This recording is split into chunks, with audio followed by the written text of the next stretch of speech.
देश परदेश में आपका स्वागत है। सतीश झा। इंग्लैंड के प्रधानमंत्री ने 44 दिन बाद फिर इस्तीफ़ा दे दिया।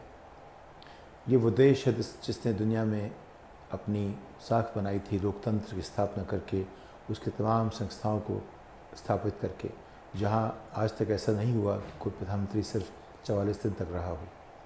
लेकिन लिज ट्रस, जो हाल ही में बोरिस जॉनसन के इस्तीफ़ा देने के बाद 3 महीने बाद प्रधानमंत्री बनी और उन्होंने एक भारतीय मूल के ऋषि सुनक को पीछे छोड़ दिया और पूरी कंजर्वेटिव पार्टी उनके साथ हो गई थी। अब वो 44 दिन में अपना समर्थन, अपना विश्वास खो बैठी। ऐसा कैसे हुआ? इसके उन्होंने कहा कि उनसे बहुत लोगों की बहुत उम्मीदें थीं, लेकिन माहौल ऐसा है जिसमें वो जो करना चाहती थी नहीं कर सकती थी, और उन्होंने जो वादे किए अगर वो ना कर पाएँ तो उनकी पार्टी के लोग उनके साथ नहीं थे। और अंतर्राष्ट्रीय माहौल ऐसा है कि उस माहौल में जो वो चाहती थी करना, उसके किए बिना कुछ हो नहीं सकता था। वो चाहती थी टैक्स कम हो जाए, वो चाहती थी कि जो आज की व्यवस्था में उन्होंने कहा कि हमने कुछ चीज़ें की भी, इंश्योरेंस के दाम कम कर दिए और 2-4 कोशिशें हुई, लेकिन उनकी पार्टी के लोग जब वो नहीं कर पाए, इसलिए कि उनकी पार्टी के लोग उनका समर्थन नहीं कर पा रहे थे, जब उन्होंने कोशिश की अपनी नीति बदलने की तो मुश्किल हुई। उन्होंने एकाएक अपने वित्त मंत्री को निकाल दिया कैबिनेट से। उसके बाद गृह मंत्री ने खुद ही इस्तीफ़ा दे दिया। अगर इस तरह की बातें 44 दिन में हों तो लगता है कि रिपब्लिकन जो जीओपी, जो वहाँ की रिपब्लिकन पार्टी मान लीजिए, एक तरह से कंजर्वेटिव पार्टी से कहते हैं, कंजर्वेटिव पार्टी के पास ऐसा आज की तारीख में कोई नेता नहीं है जो उसको एक तरह से जोड़ सके। बोरिस जॉनसन में प्रतिभा, अलग तरह की नेतृत्व की प्रतिभा थी, और उनको निकालने के पीछे जो टोरी नेता थे वहाँ के, उन लोगों ने जो भी किया, उनकी जो गणित थी वो ठीक नहीं बैठी। लेकिन बहुत सारे इस पर सवाल खड़े हुए हैं कि लोगों ने बड़ा मजाक सा किया। ब्रिटेन के अखबारों ने कहा कि ये जो उनका नाम लिज ट्रस है, उस पर उन्होंने कोशिश की मजाक करने की, तो लेटस यानी कि जो गोभी का पत्ता है वो अगर बाहर रख तो उसका भी जीवन उनके प्रधानमंत्री काल से लंबा होगा। कुछ ऐसा ही हुआ, अखबार ने ऐसा कहा था। और उनके बारे में शुरू से चर्चा हो रही थी कि ये तो नहीं चल पाएंगी, क्योंकि जिस तरह की नीतियाँ बनाना चाहती हैं, जिसका उन्होंने वादा किया, जो करना चाहती हैं, बहुत फ़र्क है। अब वहाँ की जो परंपरा है उसके हिसाब से 1 हफ्ते के अंदर फिर से चुनाव होने हैं, उनमें से टोरी नेता फिर चुना जाएगा। उसका तरीका है कि 100 MP जिसके साथ होंगे वो प्रत्याशी हो सकता है। अगर सिर्फ एक ही ऐसा प्रत्याशी हो, इसके 100 समर्थक हों टोरी पार्टी के, तो आगे बात सिर्फ वही बन जाएगा नेता। अगर 2 ऐसे हो जाएं तो फिर आगे चुनाव होगा, या 3 हो गए तो जिसके सबसे कम नंबर होंगे, सबसे कम मत होंगे, उसको हटेगा, फिर 2 आएंगे। यानी उनकी एक प्रक्रिया है चुनने की। उसके हिसाब से कौन बनेगा? जो उनके पुराने प्रतिद्वंदी थे उनमें से किसी ने ऐसी कोशिश नहीं दिखाई है कि वो बनना चाहते हैं। कुछ लोग कहते हैं कि बोरिस जॉनसन फिर आ सकते हैं।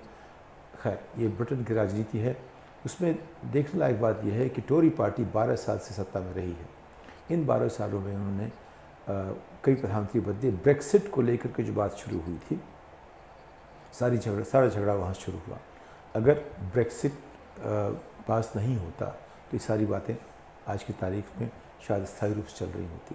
लेकिन ब्रेक्सिट ने ब्रिटेन को मूलभूत से अस्थायी कर दिया है, अस्थिर कर दिया है एक तरह से।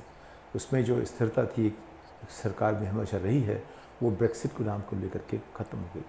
ब्रेक्सिट के पीछे बोरिस जॉनसन का बहुत बड़ा हाथ था। इन लोगों ने यूरोप से हटने की बात शुरू इसलिए की कि उनकी जो अप्रवासी लोगों की जो नीतियाँ थी उनसे वो उसका समर्थन नहीं कर पा रहे थे, और उनको लगता था कि अकेले बहुत अच्छा कर लेंगे। लेकिन ऐसा कुछ भी नहीं है। अब ब्रिटिश पाउंड जो है बहुत करीब आ गया है डॉलर के, यूरो भी करीब आ गया डॉलर के। आज की अर्थव्यवस्था में डॉलर बहुत आगे जा रहा है। पाउंड और यूरो की स्थिति उसके मुकाबले में काफ़ी कमज़ोर सी है। और जो रूस का यूक्रेन का जो युद्ध है, इसमें जर्मनी अपने आप बहुत कमज़ोर हो गया है। एक ही दिन में उसकी दर्जनों सैकड़ों साल पुरानी कंपनियां अपने आप में बैंकरप्ट हो गई, दिवालिया हो गई। ये जर्मनी की हालत है। लेकिन इंग्लैंड में जो हो रहा है उसको लेकर के तमाम सवाल खड़े हो रहे हैं। क्या जो ब्रिटेन की जो राजनीति है वो आज के माहौल में उसके लिए उसकी डेमोक्रेसी ठीक है? किस तरह टोरी बात कर रहे हैं और किस तरह जो डेमोक्रेट्स, जो लिबरल पार्टी के लोग हैं या लेबर पार्टी के लोग हैं, ये लोग सत्ता में बाहर हैं। लेबर पार्टी 12 साल से बाहर है, लिबरल बहुत छोटी पार्टी है। इनमें क्या ताकत है कि टोरी को हटा दें? लेकिन आज की तारीख में टोरी लोगों की जो उनका समर्थन है सबसे नीचे गिर चुका है।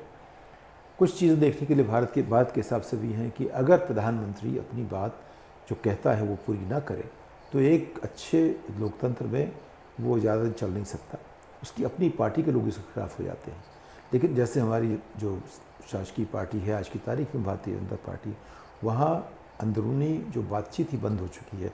सिर्फ एक अधिनायक नेता है जो कुछ भी कहता है होता रहता है, और उसके नाम पे अगर आपके पास एक बहुमत है तो आपकी सरकार चलती रहेगी। तो लेकिन ऐसा इंग्लैंड में नहीं हो रहा है। ऐसा तमाम जो लोकतांत्रिक जो देश हैं वहाँ ऐसा नहीं होता, क्योंकि जो पार्टी सत्ता में होती है वहाँ भी अंदरूनी बातचीत होती है।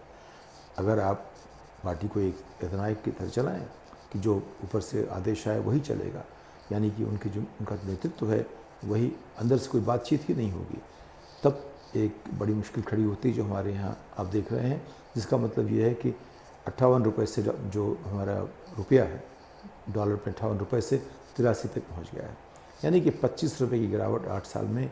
ये बिल्कुल अभूतपूर्व सी है। ऐसा क्यों है कि हमारी अर्थव्यवस्था, जो हमारा जनतंत्र है, वो उसको उस रास्ते पे नहीं ले जा पा रहा है जहाँ 2014 के पिछले 10 साल, या ये मान लीजिए 1990 से जब हमारी अर्थव्यवस्था इतनी ख़राब हो गई थी कि जो चुनी हुई सरकार को ये करना पड़ा किसी भी तरह से कुछ सुधार, इस तरह के मौलिक सुधार किए गए जिससे कि भारत में एक नई स्फूर्ति आई। आज की तारीख में ऐसा कोई बना नहीं है कानून, ऐसी कोई दिशा नहीं निकली है, कोई रणनीति नहीं निकली है, कोई सामरिक बातचीत नहीं हुई जिससे कि कुछ नयापन आए, कोई एक नई दिशा दिखे, कोई नई तरक्की, कोई रफ्तार पकड़े। जितनी कमज़ोर हमारी आज की अर्थव्यवस्था है उतनी शायद कभी थी नहीं। अगर अभी जो विश्व भुखमरी की रिपोर्ट में देखा आपने, हम 107वें नंबर पे आ गए हैं पिछले साल 101 से। मेरा मानना है कि अगर 180 देशों, 121 देशों की जगह अगर हम 150 करेंगे तो हमारा नंबर शायद गिर के 135 हो जाएगा, क्योंकि जो जब तक और देश नहीं आते हम जान नहीं पाते हम कहाँ खड़े हैं। लेकिन जो स्थिति मैं देखता हूँ अपने भुखमरी की या गरीबी की, उसकी हालत इतनी भयावह है, हमारे आंकड़े दिखाते नहीं उसे, क्योंकि आंकड़ों पे हम फेरबदल कर सकते हैं, उनके साथ हम कुछ ना कुछ खुराफात कर सकते हैं। तो हम वापस चलते हैं इंग्लैंड के लिए। तो वहाँ स्थिति क्या है? इंग्लैंड अब आज की तारीख में, या ग्रेट ब्रिटेन, कैसे अपनी स्थिति बनाए रखेगा अंतर्राष्ट्रीय बाज़ार में, उसकी जो ज़रूरतें हैं वो कैसे पूरी होंगी, क्या टोरी कर सकेंगे, क्या लेबर करेंगे। लेबर पार्टी के लिए चुनाव करने चाहिए। अगर आप के नेता धीरे बदल रहे हैं, जॉनसन तो चुन के आए थे, उनको आपने हटा दिया और आप 45 दिन में आपने दूसरे को हटा दिया।